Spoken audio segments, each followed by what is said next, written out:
Wasabi, welcome back to the channel. Apologies for not much content. I've got a house reno going on, so it's been difficult to get some videos out.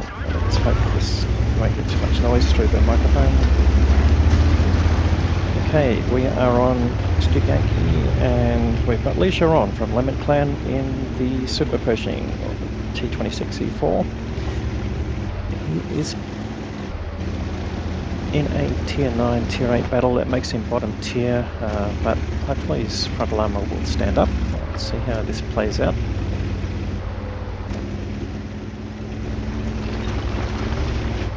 This is a premium tank, and if you get the opportunity to buy it, it's pretty worthwhile.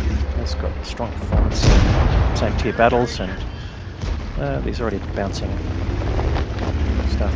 People don't exactly know where the weak spots are, and they're a bit hard to shoot on the move, but that pensioning just blasts him. So he does lose a big chunk of his health there, but let's see what happens here. There's in an encounter battle, so this is the enemy cap. He's just taken this very forward position, managed to get a shot on that Marask retreating, which was useful. But, oh, I've got a turtle pushing here. Now he does have a little spot he can retire to, so it does have some protection here, and no one can shoot at him unless they really come up. The turtle one doesn't seem to know exactly that he's there. He should know by now. In fact, yeah, he is facing him. He puts a shot in, but the Type 63 is pushing up, and he seems oblivious to Lee's position, and Lee is taking the opportunity to just pump shots into him. I don't think that Type 63 is going to last that long. He's probably a bit worried about the cap timer. Now he's turning around. What's he going to do? Luckily, he bounces the incoming shot, and Lee might get the kill shot here, which he does. But now we've got a conceiver doing the same thing, but no one's paying attention to Lee, which is, I guess, the benefit of this. Well, AMBT, maybe, the E77 has a go at him, but they just keep landing shots on unprotected areas, or protected areas, I should say.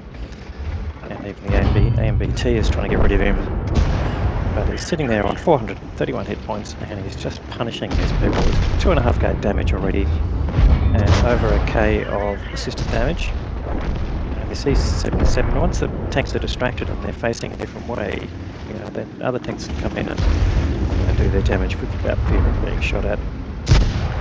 So, similarly with the turtle one, who's now focusing on someone else, he's going to go for a weak spot on top, which is a very small one. The turtle one manages to get the kill. So 2 kills now to Lee, and he's already on 2.8k damage. This is turning into a very nice game. The team is now 7-1, and not the least due to the actions that Lee's taken here to take this position and get the enemy really reacting.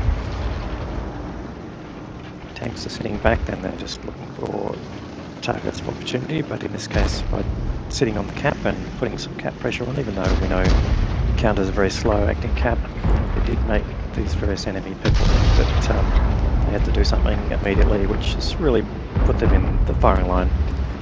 Alright, so Lee now looking for some extra opportunities here, not getting the shots in. The enemy is starting to fade, but he still only has 400-ish hit points, so he's got to be a bit careful. Panchaniku put a big hit into him. He doesn't want to get in the way of that gun again. And his team have got the confidence now to really push in hard. And they're a 10-1 up. Lee spotted here.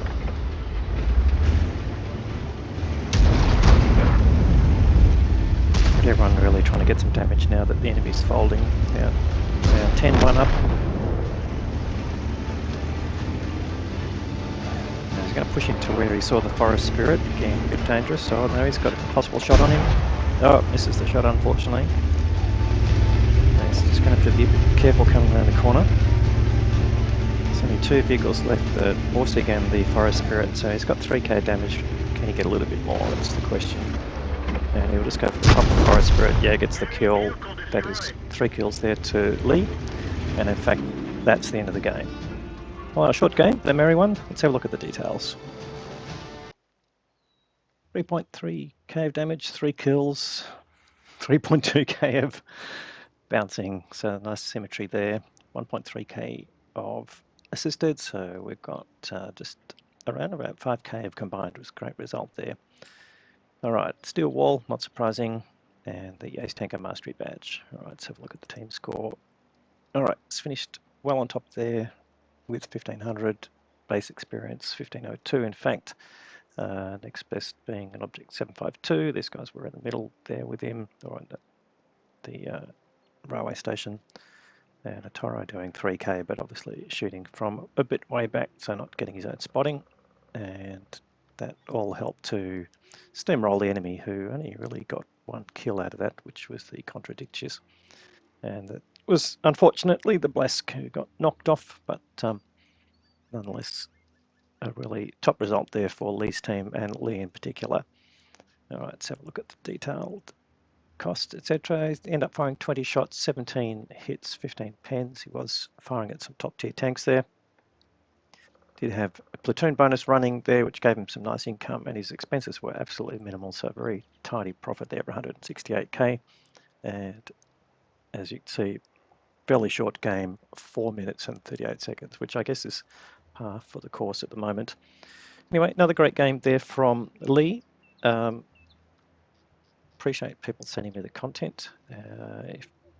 Not a problem at the moment, but yeah, if you want to send me a replay, just hit me up on Discord and I will get it eventually. Anyway, hopefully you enjoyed this. If you did, please give it a thumbs up. If you haven't subscribed to the channel yet, that's an option for you. We'll have more great content to follow. Thanks very much for watching.